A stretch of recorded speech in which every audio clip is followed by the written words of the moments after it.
Revanth Reddy gun ఇచ్చాడు. ఆ gun Rohit Reddy తెచ్చాడు. ఆ గన్ తోనే డెక్కన్ సిమెంట్స్ వాళ్ళని డబ్బు కోసం బెదిరించారు. ఈ విషయంలో మా నాన్నను ఇరికిస్తే పరిణామాలు తీవ్రంగా ఉంటాయి. కొండా Sushmita.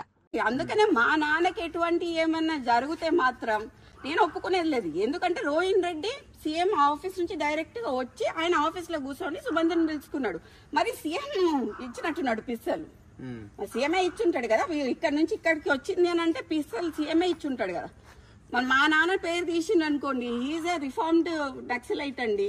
My father is a reform naxalite, left ideology ఉన్నాడు. సో దాన్ని బేస్ చేసుకొని అంతకుముందు కేసెస్ ఉన్నాయి.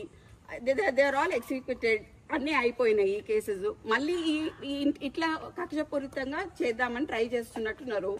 ఎట్లా కొండమూర్లిని దొక్కాలి, వరంగల్ కొండమూర్లి నడవద్దు, కొండమూర్లి బయటికి వస్తే జనాలు వస్తారు, ఇవన్నీ బీసీ లీడర్లను దొక్కాలి అని చూస్తున్నారు. ఆ ఇద్దరు బీసీ లీడర్లను దొక్కితే ఏమొస్తుందండి?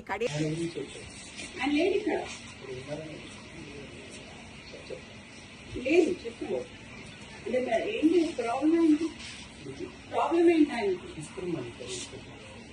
ఏంటి అడగండి సార్, ప్రాబ్లం ఏంటి మాట్లాడతారు. ఆయన వస్తే మాట్లాడడం కాదు సార్, ఈజ్ ఆర్ స్టాఫ్, మాకైతే తెలియాలి కదా. మరి ఆయన ఉండే కదా, మీకు ఎందుకు వచ్చింది? మీకు ఇన్ఫర్మేషన్ ఎవరు ఇచ్చింది? అంటే ఎవరిచ్చింది?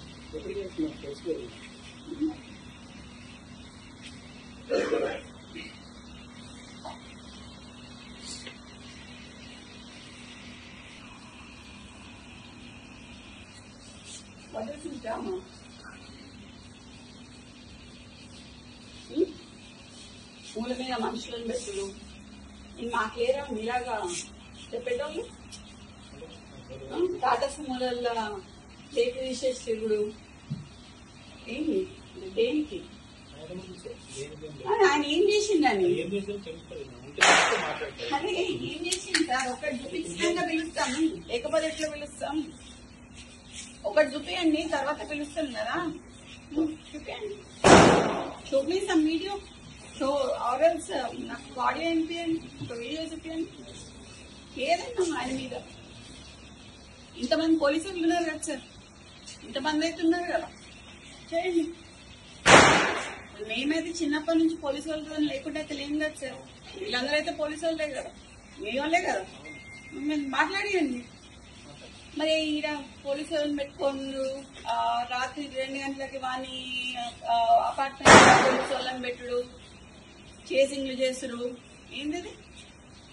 ఏడుంటున్నాం సార్? కాంగ్రెస్ గవర్నమెంట్ ఉంటున్నామా లేకపోతే వేరే గవర్నమెంట్ ఉంటున్నామా?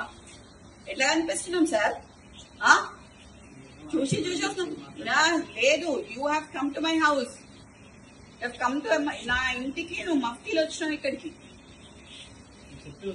మఫ్తీలు వచ్చి నేను మీరు అని పిలుస్తున్నా. ఇంకా నేను ఇంకా నువ్వు అని పిలవాలి. నిన్ను యూనిఫామ్ వేసుకొని వస్తే మీరు అని పిలుస్తా. మఫ్తీలు వచ్చినా కాబట్టి నేను అయినా మీరు అని పిలుస్తాం మిమ్మల్ని. మీరు ఇట్లా మాట్లాడుతున్నారు కదా, నేను అట్లా మాట్లాడలేను సార్. ఈ మూల మీద మనుషులను పెట్టుడు, ఆ మూల మీద మనుషులను పెట్టుడు కరెక్ట్ కాదు. అది ఎందుకు పిలుస్తున్నారో అడగండి, నేను అప్పుడు పిలుస్తావా అని. ఇవన్నీ మీకు ఫోన్ చేయండి, నేను ఉంటా ఇక్కడ. ఇంతైపోయినా పర్లేదు, ఉంటా సార్. చేయండి, 2 చర్యలు సార్, గుడి